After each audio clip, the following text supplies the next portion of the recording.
ಕೇತಗಾನಹಳ್ಳಿ ತೋಟದ ಒತ್ತುವರಿ ತೆರವು ಕಾರ್ಯಾಚರಣೆಗೆ ಸಂಬಂಧಪಟ್ಟಂತೆ ಜೆಡಿಎಸ್ ಎಂಎಲ್ಸಿ ಶರವಣ ಪ್ರತಿಕ್ರಿಯೆಯನ್ನು ಕೊಟ್ಟಿದ್ದಾರೆ.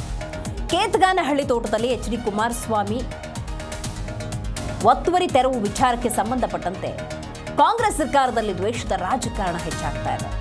ಎಚ್.ಡಿ. ಕುಮಾರಸ್ವಾಮಿ ಕೇಂದ್ರ ಸಚಿವರಾಗಿದ್ದರು. ಕಾಂಗ್ರೆಸ್ಗೆ ಇದನ್ನು ಸಹಿಸೋದಕ್ಕಾಗ್ತಾ ಇಲ್ಲ. ಬಿಡದಿ ಬಳಿ 40 ವರ್ಷಗಳ ಹಿಂದೆ ಖರೀದಿಸಿದ ಜಮೀನದು. ಕುಮಾರಸ್ವಾಮಿ ಅವರ ಹೆಸರಿಗೆ ಕಳಂಕ ತರೋದಕ್ಕೆ ಕಾಂಗ್ರೆಸ್ ಈ ರೀತಿ ಮಾಡ್ತಾ ಇದೆ ಅಂತ ವಿಧಾನಸೌಧದಲ್ಲಿ ಜೆಡಿಎಸ್ ಪರಿಷತ್ ಸದಸ್ಯ ಶರವಣ ಹೇಳಿಕೆಯನ್ನು ಕೊಟ್ಟಿದ್ದಾರೆ.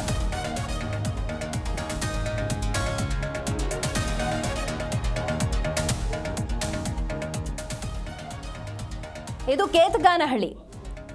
ಎಚ್.ಡಿ. ಕುಮಾರಸ್ವಾಮಿ ಅವರಿಗೆ ಸಂಬಂಧಿಸಿದ ಜಾಗದ ತೆರವು ಕಾರ್ಯಾಚರಣೆಗೆ ಸಂಬಂಧಪಟ್ಟಂತೆ ಜೆಡಿಎಸ್ ಪರಿಷತ್ ಸದಸ್ಯ ಶರವಣ ಕೊಟ್ಟಿರುವಂತಹ ಸ್ಟೇಟ್ಮೆಂಟ್. ಕಾಂಗ್ರೆಸ್ನಲ್ಲಿ ದ್ವೇಷದ ರಾಜಕಾರಣ. ಎಚ್.ಡಿ. ಕುಮಾರಸ್ವಾಮಿ ಅವರು ಕೇಂದ್ರ ಸಚಿವರಾಗಿದ್ದಾರೆ. ಅದನ್ನು ಕಾಂಗ್ರೆಸ್ಗೆ ಸಹಿಸೋದಕ್ಕೂ ಆಗ್ತಾ ಇಲ್ಲ. ನೋಡಿ, ಆ ಕೇತಗಾನಹಳ್ಳಿ ಪ್ರಾಪರ್ಟಿ ಏನಿದೆ 40 ವರ್ಷಗಳ ಹಿಂದೆ ಖರೀದಿಸಿದ್ದು. ಕುಮಾರಸ್ವಾಮಿ ಅವರ ಹೆಸರಿಗೆ ಕಳಂಕ ತರುವಂಥ ದೃಷ್ಟಿಯಿಂದ ಆಗ್ತಿರುವಂಥ ಕೆಲಸ ಇದು ಅಂತ ಶರವಣ ಹೇಳಿದ್ದಾರೆ. ನೋಡಿ, ಅಂಥದ್ದೇನಾದರೂ ಇತ್ತು ಅನ್ನೋದಾಗಿದ್ದರೆ ಕುಮಾರಸ್ವಾಮಿ ಅವರು CM ಆಗಿದ್ರು, ಅದನ್ನ ಸಕ್ರಮ ಮಾಡ್ಕೊಳ್ಬೋದಾಗಿತ್ತಲ್ಲ ಅಂತ ಪ್ರಶ್ನೆ ಕೂಡ ಮಾಡಿದ್ದಾರೆ. ಒತ್ತುವರಿ ತೆರವು ಪ್ರಶ್ನಿಸಿ ಸುಪ್ರೀಂ ಕೋರ್ಟ್ ಮೊರೆ ಹೋಗ್ತೇವೆ. ಸದನದ ಪ್ರಶ್ನೆಗಳಿಗೆ ಸರ್ಕಾರ ಸಮರ್ಪಕ ಉತ್ತರವನ್ನು ಕೂಡ ಕೊಡ್ತಾ ಇಲ್ಲ ಅಂತ ಶರವಣ ಹೇಳಿದ್ದಾರೆ. ಹಲವು ವಿಚಾರಗಳನ್ನು ಪ್ರಸ್ತಾಪ ಮಾಡಿದ್ದಾರೆ ಶರವಣ. ಕುಮಾರಸ್ವಾಮಿ CM ಆಗಿದ್ದ ಸಂದರ್ಭದಲ್ಲಿ ಆ ಜಾಗವನ್ನು ಸಕ್ರಮ ಮಾಡ್ಕೋಬೋದಾಗಿತ್ತಲ್ಲ, ಯಾಕೆ ಮಾಡಿಲ್ಲ?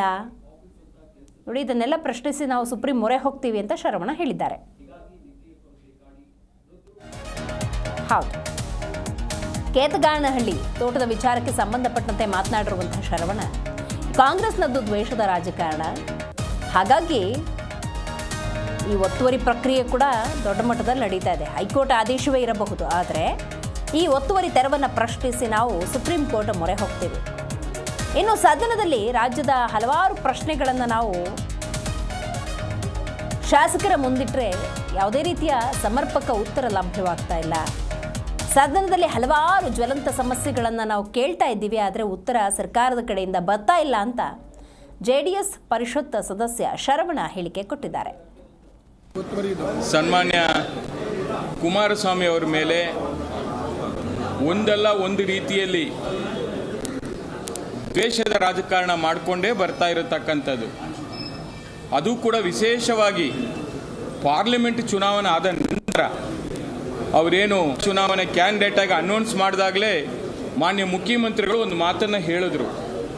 ಕುಮಾರಸ್ವಾಮಿ ಅವರು ಯಾವುದೇ ಕಾರಣಕ್ಕೂ ಆ ಭಾಗದ ಮಹಾಜನತೆ 2,80,000 ಓಟುಗಳ ಅಂತರದಿಂದ ಅವ್ರನ್ನ ಗೆಲ್ಲಿಸಿ ಸಂಸದರಾಗಿ ಪಾರ್ಲಿಮೆಂಟ್ಗೆ ಕಳಿಸ್ಕೊಟ್ಟು ಇವತ್ತು ಈ ರಾಷ್ಟ್ರದ ಕೇಂದ್ರದ ಮಂತ್ರಿಯಾಗಿ ಇವತ್ತು ಅವ್ರನ್ನ ಸೇವೆ ಸಲ್ಲಿಸ್ತಾ ಇರತಕ್ಕಂಥದ್ದನ್ನು ಈ ರಾಜ್ಯ ಸರ್ಕಾರದ ಕಾಂಗ್ರೆಸ್ ನಾಯಕರ ಕೈಯಲ್ಲಿ ಸಹಿಸ್ಕೊಳ್ಳೋಕೆ ಆಗ್ತಾ ಇಲ್ಲ.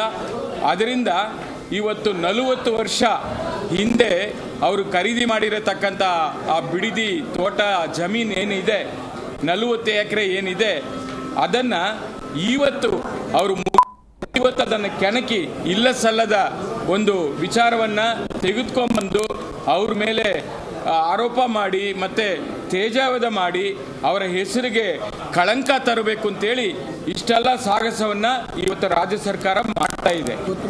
ಸನ್ಮಾನ್ಯ ಕುಮಾರಸ್ವಾಮಿ ಅವರ ಮೇಲೆ ಜಿ ಕನ್ನಡ ನ್ಯೂಸ್ ಈಗ ನಿಮ್ಮ ಮನೆಯಲ್ಲೇ ನೋಡಿ. ಎಲ್ಲ ಕೇಬಲ್ಗಳಲ್ಲಿ ಈಗ ಲಭ್ಯ.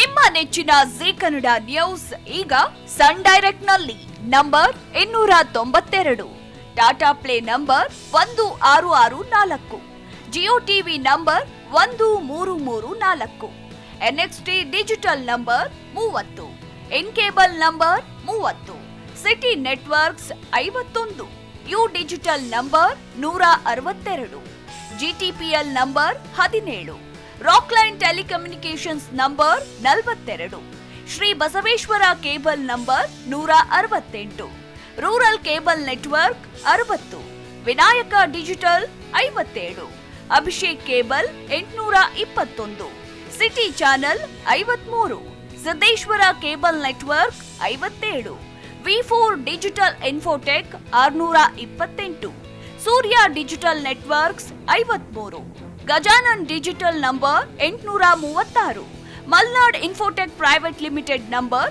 56, Metrocast number 830, victory digital number 167ರಲ್ಲಿ ನೋಡಿ ಆನಂದಿಸಿ.